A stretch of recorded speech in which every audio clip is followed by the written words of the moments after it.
Assalamualaikum warahmatullahi wabarakatuh. Kami dari kelompok 2 dengan beranggotakan Dwi Hartono, Vicky Aprilian, dan saya sendiri M. Fajri akan menyampaikan mengenai tugas UAS dari aliran 2 fase, yaitu simulasi CFD pipa kalor menggunakan model homogen. Selanjutnya Mas Vicky.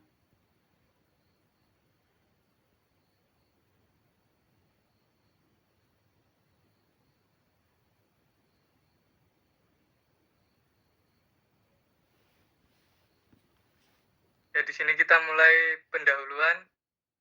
Pipa kalor merupakan alat perpindahan panas dua fase yang sangat efisien dan banyak digunakan dalam berbagai aplikasi, seperti sistem pendingin elektronik, tenaga surya, HVAC, dan industri lainnya.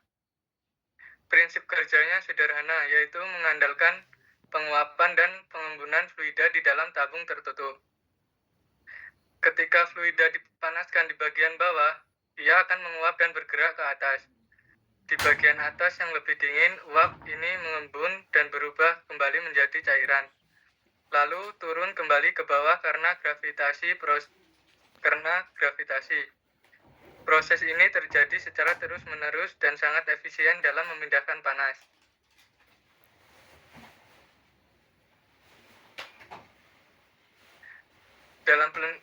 Dalam penelitian ini, kita menggunakan pendekatan computational fluida dynamic atau CFD untuk mensimulasikan perilaku aliran dua fase di dalam pipa kalor. Model yang digunakan adalah model aliran multifase homogen, di mana kecepatan antara fase cair dan gas diasumsikan sesama. Untuk memodelkan proses evaporasi dan kondensasi, menggunakan model Lee yang telah dimodifikasi, hasil simulasi dibandingkan dengan data eksperimen dan menunjukkan tingkat akurasi yang cukup baik, dengan kesalahan relatif maksimum hanya sekitar 13%. Ini menunjukkan bahwa pendekatan CFD mampu mempresentasikan fenomena perpindahan panas di dalam pipa kalor dengan cukup andal. Oke, selanjutnya metode penelitian yang kita gunakan ada yang pertama bagian dari model simulasi dan geometri. Simulasi dilakukan menggunakan ANSYS CFX dengan pendekatan aliran dua fase secara homogen. Proses evaporasi dan kondensasi fluida kerja dimodelkan memakai model Lee yang telah dimodifikasi. Geometri pipa kalor dibagi menjadi 3 bagian utama. Yang pertama ada evaporator di bawah, adiabatik di tengah, dan kondensor ada di atas.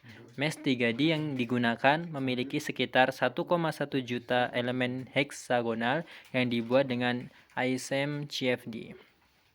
Selanjutnya untuk kondisi batas dan parameter simulasinya.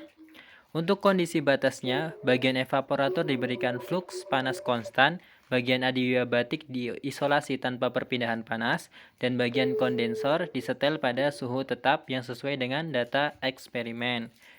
Simulasi berjalan dalam model transient selama 30 detik. Model turbulensi yang digunakan adalah SSC dan pemprosesan diskritisasi menggunakan skema orde kedua. Selanjutnya untuk model LLE dan proses perubahan fase, model LEE yang dimodifikasi digunakan untuk menghitung sumber massa dan energi selama proses perubahan fase. Misalnya, jika suhu campuran lebih tinggi dari suhu jenuh, maka fluida akan menguap, dan sebaliknya jika lebih rendah akan terjadi kondensasi. Dengan model ini, proses dua fase dalam pipa kalor dapat disimulasikan secara akurat dan efisien. Selanjutnya yaitu hasil dan pembahasan. Proses evaporasi dan kondensasi. Simulasi menunjukkan bahwa saat bagian evaporator dipanaskan, cairan mulai menguap dan berubah menjadi uap yang naik ke atas menuju kondensor. Uap kemudian mengembun di sepanjang dinding kondensor, membentuk lapisan cairan tipis, dan kembali turun ke evaporator karena gravitasi. Setelah 15 detik, sistem mencapai kondisi kuasi stabil, dan aliran dua fase menjadi lebih berseragam. Selanjutnya yaitu distribusi suhu dan fraksi uap. Visualisasi simulasi menunjukkan perkembangan suhu dari waktu ke waktu. Pada 0 detik, suhu masih rendah dan fluida belum mendidih. Pada 10-15 detik, terlihat zona suhu tinggi di evaporator yang menandai penguapan, dan suhu di seluruh pipa mulai stabil. Fraksi volume uap meningkat di evaporator dan menurun setelah mencapai kondensor. Selanjutnya yaitu validasi dengan data eksperimen. Simulasi divalidasi dengan membandingkan distribusi suhu dengan hasil eksperimen Ford et al. Terdapat 8 titik pengukuran pada pipa, mulai dari evaporator hingga kondensor. Error suhu rata-rata berada antara 3% hingga 13%, menunjukkan bahwa model numerik cukup akurat. Bisa dilihat pada tabel 3. Selanjutnya yaitu performa termal dan resistensi. Kinerja pipa kalau diukur melalui resistensi termal, yaitu selisih suhu evaporator dan kondensor dibagi daya pemanas. Hasil menunjukkan bahwa semakin besar daya, resistensi termal cenderung menurun. Simulasi dan eksperimen menunjukkan tren yang sama, performa meningkat hingga sekitar 1000 watt. Bisa dilihat di tabel thermal resistensi. Selanjutnya, batas operasi dan evaluasi desain. Simulasi tambahan dilakukan dengan daya 500 watt, 1000 watt, dan 2000 watt. Pada daya 2000 watt, suhu bagian evaporator melalui batas aman material tembaga yaitu 423 Kelvin. Artinya, untuk desain dan material saat ini, batas operasional opsional adalah sekitar 1000 watt. Desain ulang atau material baru dibutuhkan jika ingin meningkatkan daya.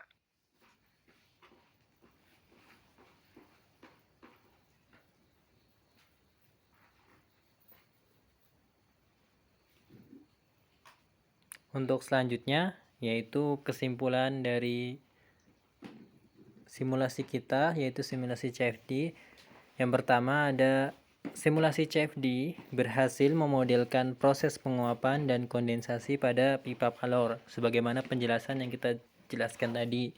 Untuk yang kedua, hasil simulasi menunjukkan kesesuaian baik dengan data eksperimen baik secara kualitatif maupun kuantitatif. Itu datanya tadi udah di tabel-tabel. Untuk kinerja termal meningkat, ya kinerja termal yang dilakukan itu meningkat hingga daya 172 watt dengan batas operasional aman di bawah 1000 watt. Untuk yang keempat, simulasi terbatas oleh pengaturan eksperimental dan akurasi model, jadi sesuai dengan modelnya ya. Untuk yang terakhir, model numerik lanjutan seperti GenTop direkomendasikan untuk pengembangan ke depannya. Nah, kalau model itu dikembangkan, insya Allah akan lebih baik hasil yang kita dapatkan. Demikian presentasi yang bisa kami lakukan. Terima kasih, apabila ada salah kata mohon maaf. Demikian saya Fajri dan teman-teman saya ada Vicky Aprilian serta Dwi Hartono. Semoga ini bisa membantu teman-teman sekalian. Terima kasih. Billahi taufiq wal hidayah. Wassalamualaikum warahmatullahi wabarakatuh.